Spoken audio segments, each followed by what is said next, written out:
10원짜리 한 장 피해준 거 없다던 사위는 대통령이 됐고, 저희 엄마는 참 바른 사람이에요 라던 딸은 대통령의 아내 퍼스트 레이디가 되었습니다. 결국 장제원 위원장이 쏘아 올렸던 그 공이 대통령 장모를 구속시키는 부메랑이 돼서 돌아왔습니다. 1등 공신이 장제원이었네요. 윤석열 대통령 장제원 미워서 어떡해요? 이렇게 이야기를 하더라고요. 최은순 장모는 왜 사괴죄가 빠졌을까? 현직 대통령 장모가 법정 구속됐습니다. 죄질도 나쁘고 법정 소란도 악질입니다. 천문학적인 348억 원의 통장에 있는 것처럼 위조해 막대한 이익을 취했는데도 고작 징역 1년입니다. 참으로 이상한 솜방망이 처벌입니다. 사문서 위조, 부동산 실명법 위반의 제목이랍니다. 사문서는 왜 위조했을까? 부동산 실명법을 왜 위반했는가? 사기치려고 한 것 아닌가? 통장 잔고 위조, 사문서를 위조해 실제 행위를 했는데도 사문서 행사죄, 즉 사기죄에 대해서는 법망을 빠져나갔습니다. 칼로 사람을 찔렀는데 칼만 문제 삼고 입으로 허위사실 유포 사기를 쳤는데도 입술과 치아만 문제 삼고 있는, 뺨을 때리는데 왜 손바닥만 문제 삼습니까? 사문서 위조는 5년 이하의 징역인데 반해 사기죄는 10년 이하의 징역입니다. 편칙 금액에 따라 특경법을 적용하면 무기징역도 가능합니다. 일반 상식의 눈으로 봐도 최은순 장모의 징역 1년은 누가 봐도 봐준 흔적이 역력합니다. 그럼에도 불구하고 최은순 장모는 뭐가 그리 억울했을까? 판사는 범행 규모와 횟수, 수법 등에서 죄질이 무겁고 비난 가능성이 크다, 죄질이 매우 나쁘다, 도주 우려도 있다고 법정 구속 이유를 상세하게 설명했습니다. 최은순 씨는 여기서 죽어버리겠다며 소란을 피우다 여성 청원경찰 4명에게 끌려나갔다고 합니다.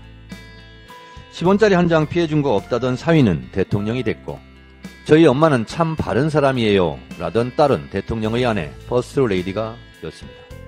내 가족이라도 죄를 지었다면 엄벌에 처해야 한다. 이 흔한 말조차 왜 못합니까? 모든 아내는 법 앞에 평등하고 모든 장모도 법 앞에 평등해야 합니다. 각설하고, 여보 장모님 땅에 고속도로 깔아드리는 거 끝까지 밀어붙일까 말까? 교도소에 사식이라도 넣어드리는 게 어떨까? 그런데 교도소 면회는 가야 하나 말아야 하나? 장제원 과방위원장이 조건부 위원장직 사퇴 의사를 밝혔습니다. 한동훈 원희룡 장관이 직을 걸어 세간의 이목을 받는 게 부러우셨는지 모르겠습니다. 하지만 제 생각엔 장모 최은순 씨의 통장 잔고 위조를 처음 제기했었던 본인의 과거를 덮고 싶었던 건 아닌가 생각이 듭니다. 많이들 기억하실 텐데요. 2018년 국감장에서 장제원 당시 이제 법사위원이 흔들었던 통장 잔고 서류입니다.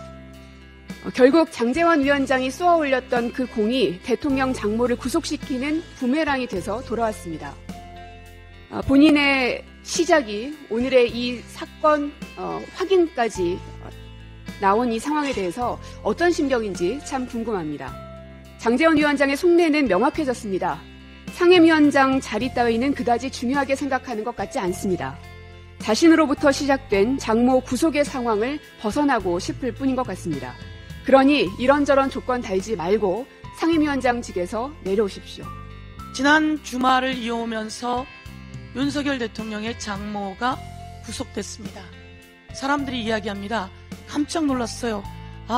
그래도 사필 규정입니다. 우리 법원이 그래도 대통령 장모를 잘못했다고 구속했네요. 그런데 그 판사 걱정입니다. 이렇게 이야기했습니다. 그런데 오늘 정청래 의원 얘기 듣듯이 검찰이 사기죄를 기소하지 않았어요. 그래서 사기가 빠졌습니다. 이 정도의 내용이면 최소 3년, 4년, 5년은 징역형을 받아야 된다고 하는데요. 깃털처럼 가벼운 형량이었다라고 하는 것을 다시 한번 경고하면서 당시에 이 사건을 제일 먼저 제기한 사람이 바로 이 사람이네요 라고 곳곳에서 이야기를 하고 있습니다. 장제원 의원이 윤석열 당시 검찰총장 후보자에게 이야기합니다. 가족 사건 덮었습니까? 라고 했더니 윤석열 대통령이 너무하신 거 아니에요? 라고 하는데 장고 증명, 이 문제에 대해서 장제원 의원이 문제 제기를 하는 장면입니다. 저희 주민들은 그렇게 이야기하시더라고요. 1등 공신이 장제원이었네요. 윤석열 대통령 장제원 미워서 어떡해요? 이렇게 이야기를 하더라고요.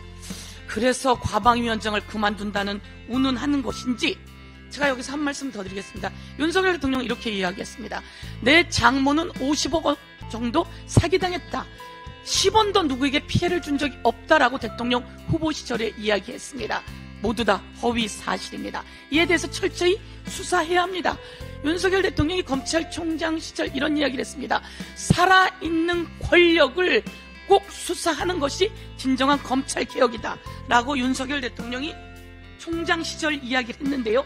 살아있는 권력의 비리를 눈치 보지 않고 공정하게 수사하는 검찰이라며 2020년 부장검사 강연회에서 윤석열 대통령 한 발언입니다.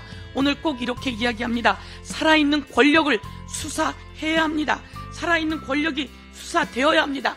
제가 요 당시 세계일보 단독입니다. 윤석열 대통령 대검에서 대검 총장 시절 장모 관련한 대응 문건들이 만들어졌다라고 여러분 다시 기억을 되새겨 보십시오. 이와 관련해서 당시 문건이 나왔고 이것을 대응하라고 나왔습니다. 그리고 나서 기소되지 않거나 일부만 기소하거나 하는 일들이 발생했으니 검찰총장 시절 어떤 이권 카르텔이 있었는지 윤석열 대통령 일가의 게이트 사건 철저하게 이원석 검찰총장 수사하고 한동훈 법무부 장관은 수사를 지휘하십시오. 이상입니다.